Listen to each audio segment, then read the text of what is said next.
encourage your soul, enlighten your mind, and empower your faith. This is the Light Network.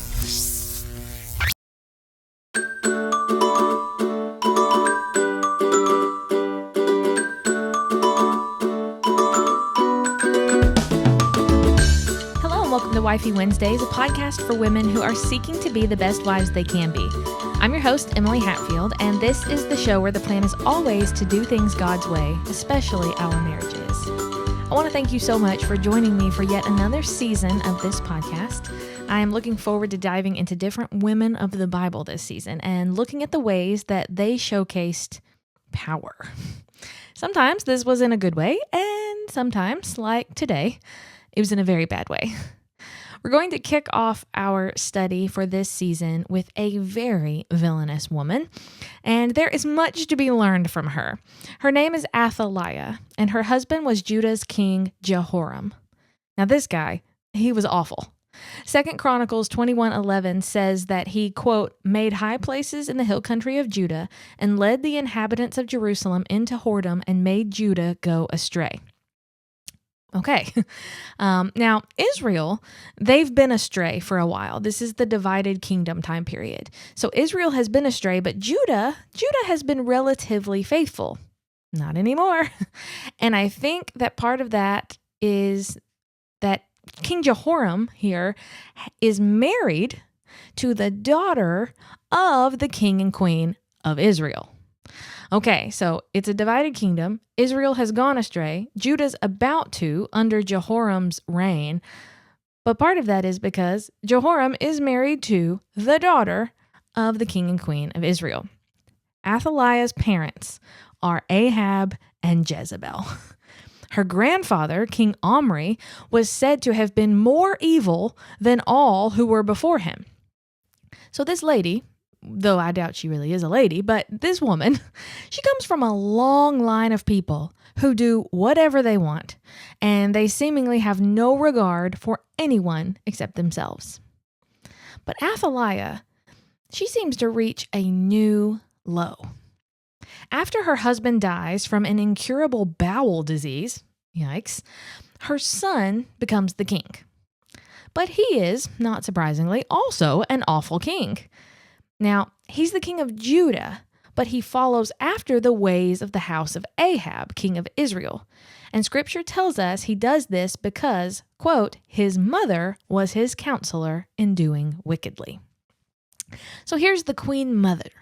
Her husband is dead after suffering a terrible disease because of his sin, and now her son is king, but is also acting wickedly. God's punishment for the son is swift. He only reigns 1 year because then Jehu comes in executing judgment on the house of Ahab and kills him. But here's the craziest part of the story to me. 2 Chronicles 22:10 says that, quote, when Athaliah, the mother, saw that her son was dead, she arose and destroyed all the royal family of the house of Judah. And then she reigned for 6 years as ruler herself. Okay, did we notice this? She arose and destroyed all the royal family of the house of Judah. What an extremely wicked lady. And I keep saying lady. I'm not sure I mean it.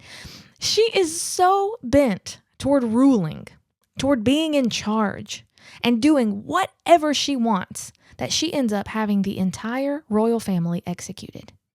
Apparently, if her son can't be her puppet king, then no one can. She is so set on being in control that it doesn't matter what it takes to get to that point. Now, I am very hopeful that none of us are secretly harboring murderous thoughts. But I also know this. Jesus tells us that if we hate other people, that we are basically harboring the same thing in our hearts. Athaliah was selfish. She wanted control no matter the cost. She wanted her influence to be the voice in her son's life. She wanted her voice to be the final authority in Judah. She silenced everyone else. Now, if we're not careful, we can do the same thing in our circles of influence. In our homes, we can be controlling moms who think that their way is always the right way, who undermine our husband's authority by speaking negatively about them. Or we can seek to control the narrative and everything they say and they do. We can seek to control the schedules and everything else because letting someone else have control is uncomfortable.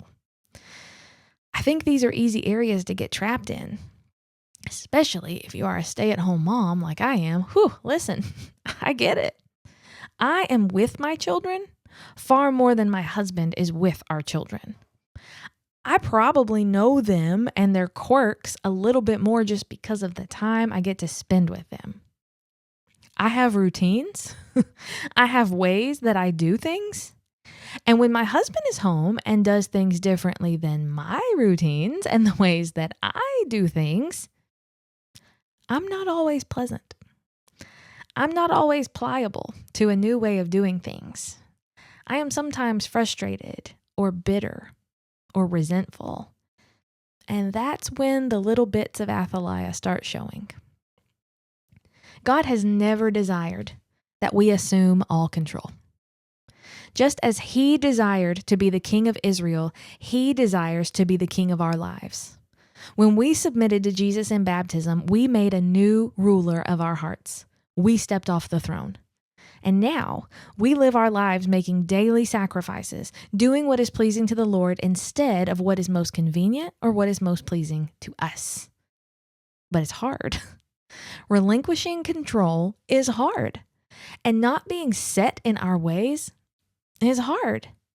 Athaliah came from a long line of wickedness. Now, she had the opportunity to be a habit breaker, a break in the chain of wickedness, but she didn't. Instead, she leaned into it. She gave into it. She leaned in to being power hungry and selfish. She leaned in to making everything all about her. We can't be that way.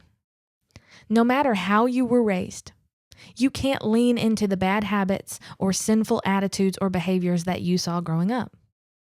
Just because your parents were short-tempered doesn't mean you can be. Just because you grew up seeing certain things doesn't mean that you have to imitate those things. We can each choose our own paths. Athaliah should have. She should not have continued in the terribly wicked ways of her parents and grandparents. And when she did, she met the same terrible end. The Bible tells us ahead of time what the end of selfishness looks like. Selfish desire leads to sin, and sin leads to death. If you don't want spiritual death, then you need to put selfishness to death. We have to stop trying to be the ones in control. We have to stop insisting on our own way. We have to stop making everything about us. We have to stop turning each conversation toward us and our preferences. We have to stop trying to make people bend to our whims and fancies. We have to stop trying to be, quote, the neck that turns the head, and instead be women who are bowed humbly before the throne of God, serving and not insisting on being served. Athaliah was a powerful woman, mostly because she was unwilling to let go of power and selfishness and control. I don't want to be powerful like that. I want Jesus to have the reins of my life.